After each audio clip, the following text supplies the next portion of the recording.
Estudiantes, buenos días. En este video vamos a abordar un concepto que estábamos viendo desde ese tiempo ya.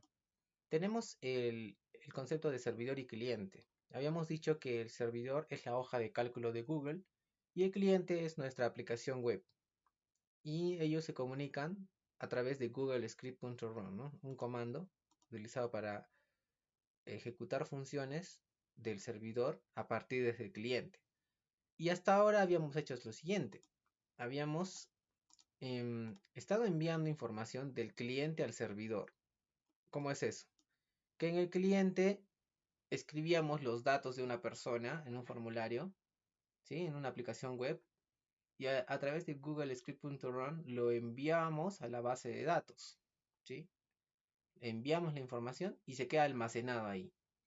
Hasta ahora hemos hecho eso, pero nunca hemos hecho lo inverso, de extraer información de la base de datos del servidor para mostrarlo en el lado del cliente, en la aplicación web. Por ejemplo, un ejemplo de eso sería una consulta, ¿no? Estamos en nuestra aplicación web y queremos consultar lo que anteriormente se había grabado en el servidor. Ahora lo vamos a hacer. Entonces, estoy una vez más en nuestro proyecto 1 y vamos a crear un tercer botón que se va a llamar consultar. A ver, entonces en el index, aquí, vamos a duplicar este botón borrar. Ahora va a haber un botón llamado consultar, ¿sí? Y también vamos a crear un nuevo input con id llamado número. Ese número es precisamente el número autogenerado en la columna A. Justamente para eso lo estábamos haciendo, ¿no? Entonces colocamos un número de registro, por ejemplo el 5, y nos tendría que devolver toda la información de vuelta en el lado del cliente. Entonces vamos a escribir la nueva función consultar. Como ya es type button, no hará caso al submit del form, ¿verdad? Entonces creamos una nueva función. Así yo lo puedo hacer así, copiando la función borrar. Lo cambio por consultar. A ver, aquí C minúscula. Es recomendable usar minúscula siempre, ¿no? Y el botón consultar acá. Aquí on click, consultar. Ya está. Y vamos a hacer, vamos a poner los comandos. Primero necesitamos extraer lo que el usuario escribió dentro de ese input, ¿verdad? Del número a consultar. Entonces escribimos var num es igual a document.getElementById número .value. Estamos extrayendo el contenido de ese input, tal y como hacíamos acá, ¿no? Para enviar, cuando recogíamos el nombre, por ejemplo. Solo que esta vez estamos recogiendo el número. Y una vez recogido, lo vamos a enviar al lado del servidor utilizando Google Script.run. ¿Sí? Esa poderosa fórmula, o comando, mejor dicho, que conecta el servidor con el cliente, ¿no? Y damos un enter y acá colocamos punto. Vamos a llamarlo leer datos. Y el argumento que vamos a usar es ese mismo número, el num. ¿De acuerdo? Punto y coma. Esto puede colocarse en la misma línea, ¿no? Esto puede ir acá. Pero se puede colocar en la misma línea o también en dos líneas. No hay problema. Y tú dirás, pero ¿por qué no lo coloco en una línea? Si hay campo. Ahí te vas a ver que nos va a servir bastante que esté en dos líneas. Vamos entonces a crear la función leer datos porque no existe por el momento en código GS. Aquí después de escribir colocamos una función llamada leer datos con argumento num. Así era, ¿no? ¿Num o número? Num, ya está. Paréntesis y también sus llaves, ¿no? ¿Cómo vamos a leer ese dato? Tenemos que leer, buscar en todo este rango, desde la A3 hasta donde haya datos. Eso quiere decir que hace falta saber cuál es la última fila. Entonces escribimos nuestra variable última fila. Yo le voy a poner ultFill. ¿De acuerdo? Variable última fila es igual a hoja 1, que es mi registro, getLastRow. Ahí está. Paréntesis, comillas. Perdón, paréntesis, punto y coma. Ahora mira, no estoy escribiéndole +1, como acá, como el caso de escribir, porque no necesito averiguar cuál es la fila libre, la fila disponible, sino la última, porque yo quiero hacer la consulta, ya no voy a escribir nada. Ahora, una vez que conozco la última fila, tengo que preguntarle a cada una de las celdas, desde A3 hasta A10, a ver si cada uno de ellos contiene el valor enviado desde el cliente, el número. ¿Cómo pregunto? Utilizando una función if, así. If, pregunto, si el rango A3, ¿verdad? Si el rango A3 va a ser hoja1.getRange A3, ¿verdad? A3. Está bien, es fijo porque quiero preguntar uno por uno. Punto getValue. Y lo escribo en mayúsculas, me lo propone, tap, y ya lo cambia a minúsculas, ¿no? Una maravilla, ¿no? Si es exactamente igual a num. ¿Qué estamos haciendo acá? Estamos preguntando con un if si el valor de A3 en la hoja 1 es exactamente igual a num. Entonces, ¿qué tiene que pasar? Que ya he encontrado mi registro que estoy buscando, ¿verdad? Entonces, tengo que retornar al cliente usando return. ¿Qué cosa? Todos los datos que están a su derecha, ¿verdad? La marca temporal no es solamente por temas administrativos, ¿no? En realidad me interesa desde la C hasta la F. Entonces, desde la C3 hasta la F3, eso es lo que tengo que retornar. Por tanto, escribo return que primero creamos una variable, ¿ya? Variable datos personales. O solo datos nomás. Var datos es igual a hoja1.getRange. Hemos quedado que es desde la C3 hasta la F3, ¿verdad? Todo esto. A ver, comillas, C3 hasta la F3. Punto get values va a ser en este caso, porque son varios. Ya no solo get value, como acá. Pero, un detalle, dentro de los datos, vemos que hay, acá hay un check, ¿verdad? El value de, por ejemplo, Estela, es Estela, ese mismo, Estela. De la F es F también. Aquí es Jacobo Hunter, pero de una celda que contiene un checkbox, su value es true o false, ¿de acuerdo? Entonces, tengamos en cuenta eso, ¿ya? Al usar get values. Ahora, vamos a, una vez que lo tenemos, los datos, ya lo recogimos, retornamos esos datos al lado del cliente, usando return. Ya está, ya hicimos la comprobación para la celda A3, para esta celda. Entonces viene, comprueba el valor de la celda A3, ¿verdad? Tenemos que hacer ahora la comprobación para la celda A4 y así sucesivamente hasta la B10, perdón, hasta la A10, según lo que me indica ulfill, ¿verdad? Entonces esta pregunta la vamos a copiar ahí y analizamos en A4, C4, ¿no? En caso lo encuentre. Ya está, ¿qué me dices? ¿Aceptas o no aceptas este método? También para el A5 y así, ¿no? Cada uno de ellos. Acá surge el primer problema. ¿De verdad voy a hacer esto hasta la A10? Hasta la A10. Tendría que copiar, ¿cuántas veces? A ver, una, son 8, ¿no?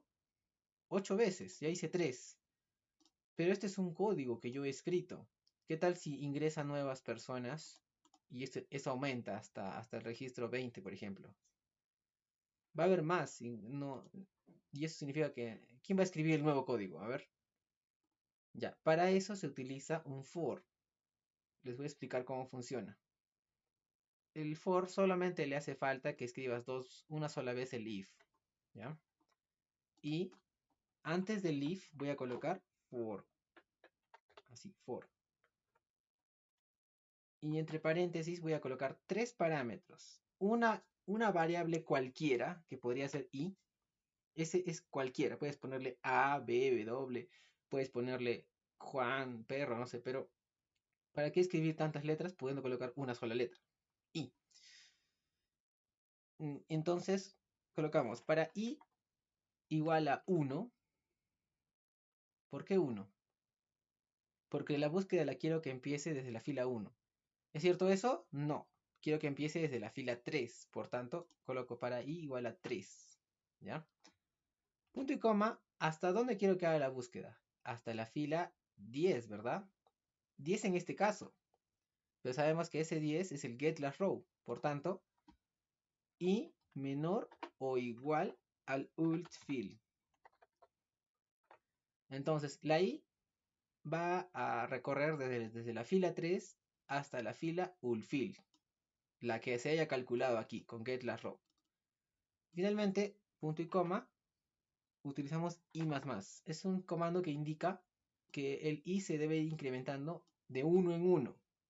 O sea, si arrancamos en 3, el siguiente análisis se hace en 4, en 5, en 6, hasta llegar a cumplir esta condición, que i sea menor o igual que ulfill.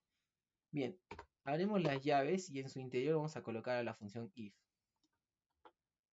Ahí, como subordinada. A ver, ¿qué está pasando acá? If, ahí, su llave ahí, y sus datos subordinados acá adentro. Ya está. A ver, no tengo claro. ¿Por qué he puesto una función for que está conteniendo la función if? Porque vamos a hacer una iteración. Entonces, en vez de colocar A3, ya no va a ser A3, va a ser AI. No sé si se entiende. Porque como I vale 3, este I es 3. Entonces, esto es A3. Igual acá, CI, I. Todo I. Entonces, cuando el for diga I vale a 3, por ejemplo, ¿no? Al comienzo, esta I va a ser reemplazado por un 3, A3. Entonces, pregunta a A3 y si lo encuentra, extrae los datos de C3 a F3.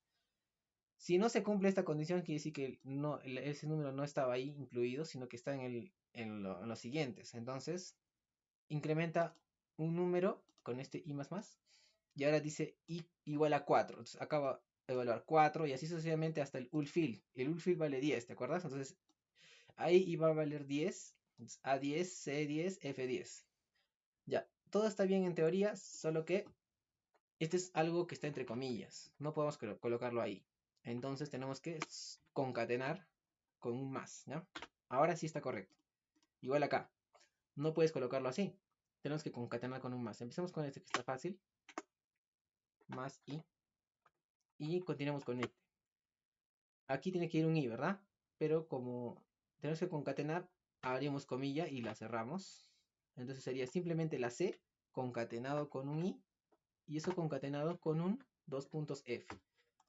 Esto puede ser un poco confuso, esta parte, pero si en tu mente lo calculas, vas a ver que va a funcionar. Por ejemplo, si i vale 5, por ejemplo.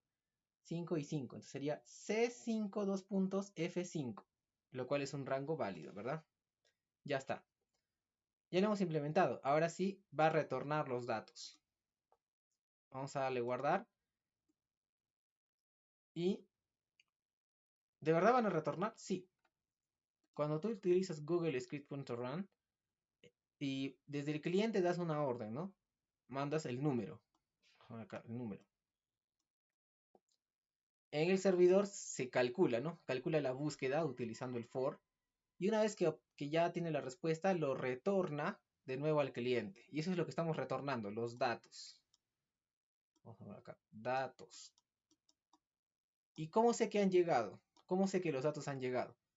Para saber si han llegado bien o no, vamos a index y en la función consultar, para eso hicimos dos líneas, vamos a colocar la función withSuccessHandler. No sé si te acuerdas que utilizamos esa función, acá está, para cerrar el formulario que funcionaba dentro de la hoja de cálculo, ¿no? Pero ahora lo vamos a usar para revisar la llegada de los datos. Entonces justo aquí colocamos un withSuccessHandler, así, punto withSuccessHandler, abrimos paréntesis, ponemos una function sin argumentos, pero ojo, esto ya no va a ser sin argumentos. Aquí van a haber argumentos, ¿de acuerdo? Yo voy a poner una variable cualquiera, out, Y aquí vamos a poner un console.log out. A ver si de verdad están retornando. ¿Qué es este comando console.log? Hace que en la consola aparezca lo que retornó. Vamos a darle guardar una vez más. Y vamos a ejecutar nuestra función. A ver. Vamos a actualizar nuestra versión de prueba, ¿verdad? Nuestra aplicación de evaluación. Aparece en un consultar. A ver. Vamos a abrir la consola con F12. A ver qué ocurre, ¿ya? Digamos que queremos consultar el número 2. A ver, consultar. Y retorna un array. ¿Ves? Revisemos. Y ahí están los datos de la persona. Carla, femenino, José Luis Santos Rivero y True. A ver. Sí, ¿ves? Sí son. Ha retornado. Ahora, ¿qué pasa si consultamos el 7? Consultar. Y mira, retorna. Fernanda Zuco, F, Poxy, True. Perfecto, sí está funcionando. El 7 son precisamente esos datos. Ahora lo último que queda, lo único que queda es que no aparezcan simplemente en la consola, sino que se impriman en estos 4 inputs, ¿verdad? Entonces, ya este console.log ya hizo su trabajo, lo podemos borrar. Ya sé que están retornando bien los datos. Entonces ahora lo que queda es imprimir los datos con document.getElementById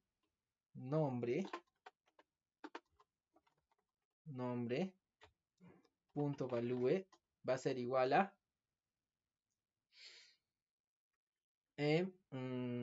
lo que retornó, ¿verdad? El out. Pero acuérdate que el out es un array de 4. ¿Qué significa que es un array de 4? Que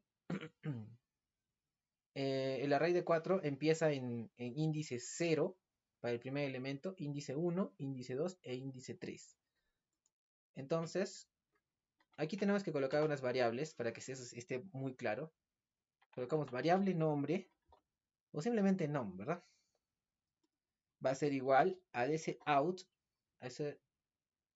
con índice 0. ¿Por qué va a 0? Porque solamente es una sola fila lo que extrajimos del servidor. Y con columna 0 también, porque es el primer elemento del array.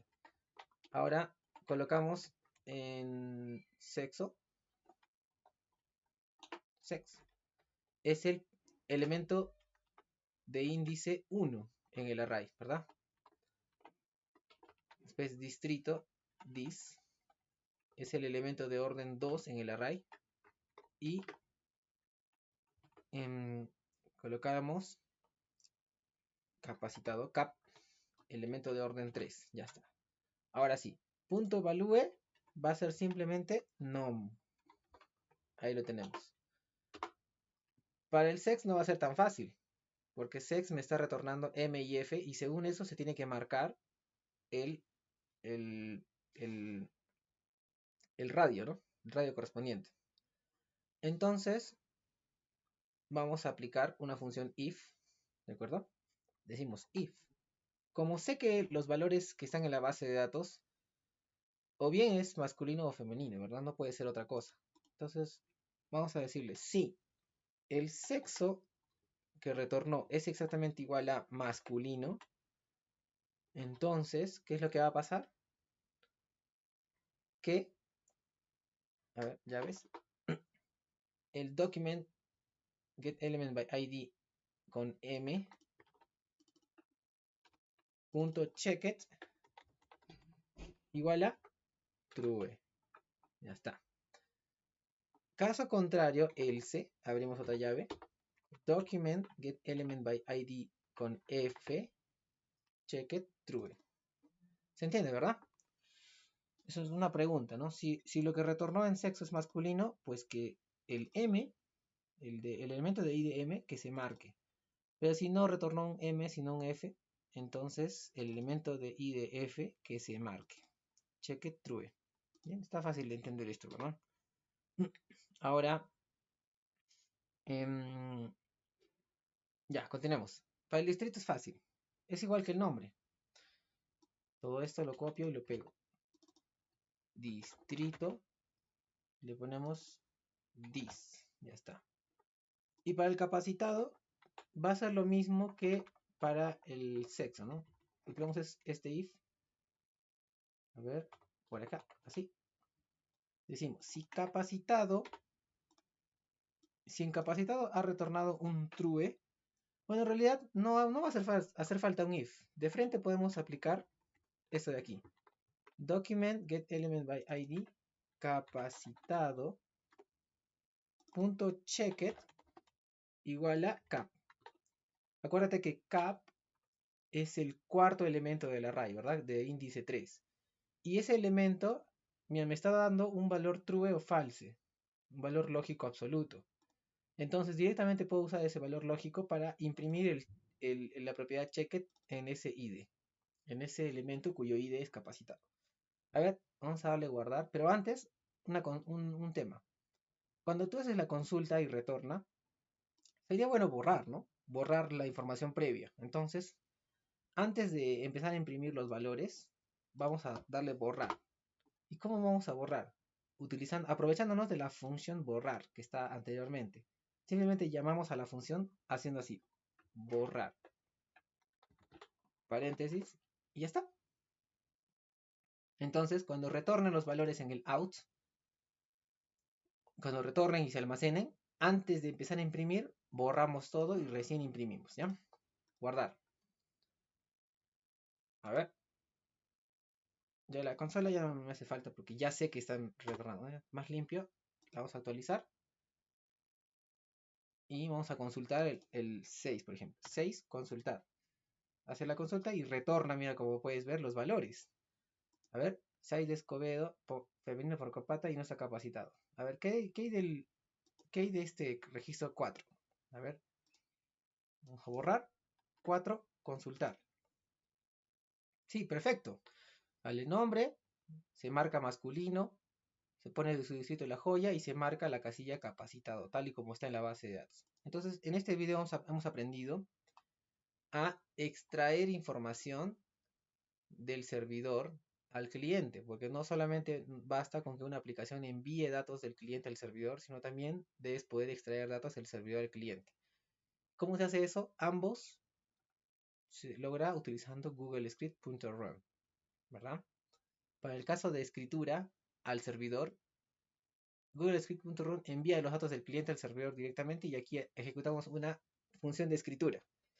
Para cuando queremos leer del servidor, usamos Google Script.run para enviar un código, ¿no? Un número de orden. En el servidor se procesa, se lo busca y retorna los datos con return. Y en el cliente ya hace el proceso correcto, ¿no? Que es mostrar los valores retornados correctamente en los elementos HTML. Bien, ha sido un poco largo el video, pero creo que va a valer la pena para que aprendas cómo se extrae valores del servidor al cliente. Eso sería todo por el momento.